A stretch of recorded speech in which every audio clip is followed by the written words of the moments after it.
official waiting for us? The time has finally come. Though it brings main Fräulein no joy to do so, there is something she must announce to the assembled populace. My loyal servants, one must bid you adieu till such time as I beckon you once more. Though we have faced many trials and tribulations together, you have all shown commendable courage in the course of duty. I feel a breeze now blows upon this place, and I feel that it blows in your honor. What? You're just gonna bail on us?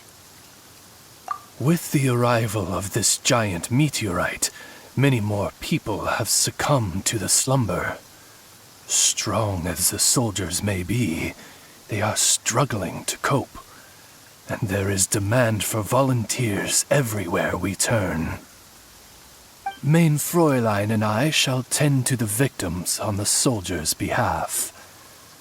The rest of this investigation we place in your capable hands. Goodbye. You are a good listener. I enjoy chatting with you.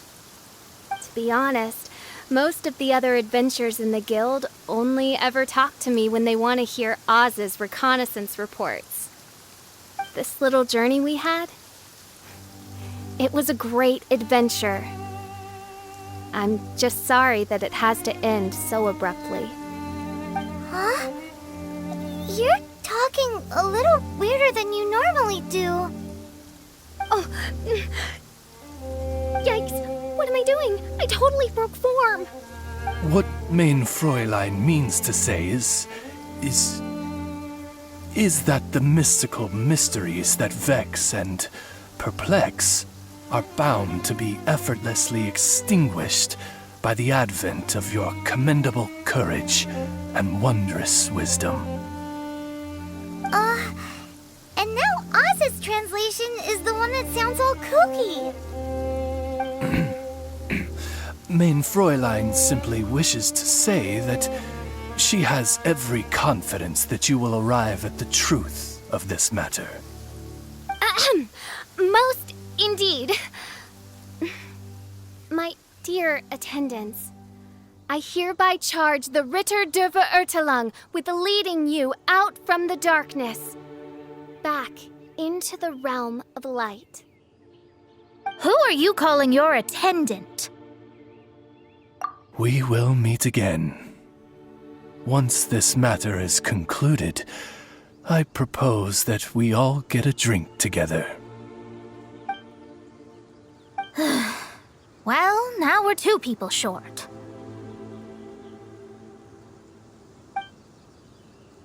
But let's not get hung up about that. The good news is I found something else out. I shaved some dust off the meteorite and used it to do another reading. It was actually really effective. These rocks have been around for hundreds, maybe even thousands of years. Leonard must have lived a very long time ago. The meteorites carry his will and can pass it on to others. In other words, centuries on from Leonard's life, and the strength of his will is not diminished one bit. A guy from the distant past with a burning ambition to scale the highest mountain. I'd be willing to bet that he was an adventurer, just like you. An adventurer? That does explain his obsession with mountain climbing. Our approach so far has been too passive, and time has been against us every step of the way. We need to change our strategy, and we need to attack this problem at its source. Paimon agrees. From now on, we need to put Leonard at the center of everything we do. Yes, because if the meteorites carry Leonard's will with them, then it's precisely as Fischl said.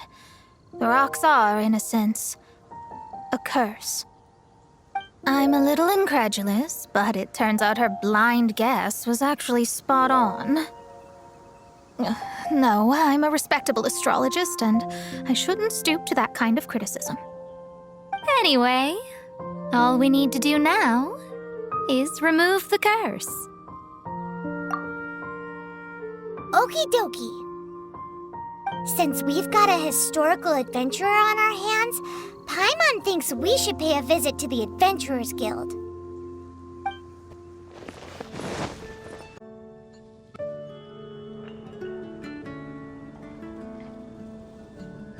Records show that there have been many adventurers by that name over the years. It is impossible to know which one you refer to. However, I do recall that there is a book in the library authored by someone called Leonard. Perhaps you should take a look?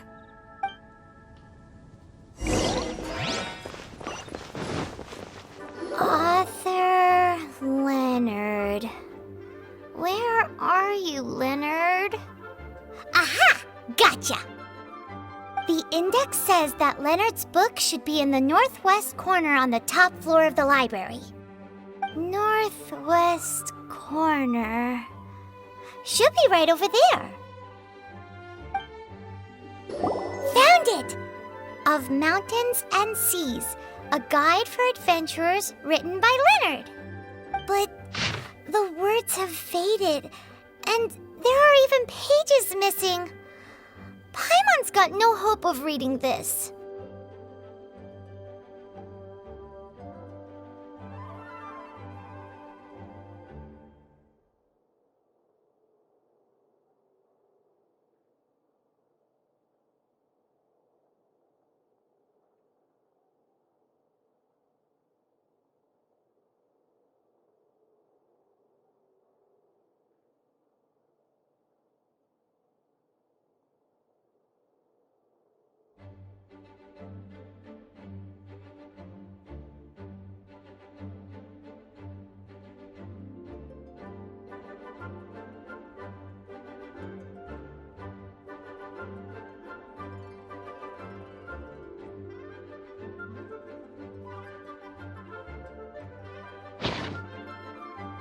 Darn. Maybe we're just wasting our time on this one. Oh, right! Yeah, Mona! She might have a better idea.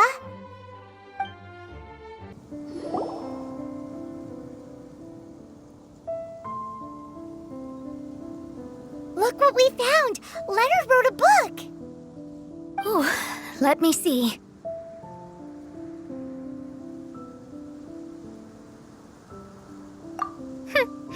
I could have predicted as much. Your average astrologist would definitely give up at this point. But I am Mona, progenitor of the future of astrology. Nothing can stand in my way. I simply need to deduce the missing portions with my astrolabe, write them in, and then decipher the text.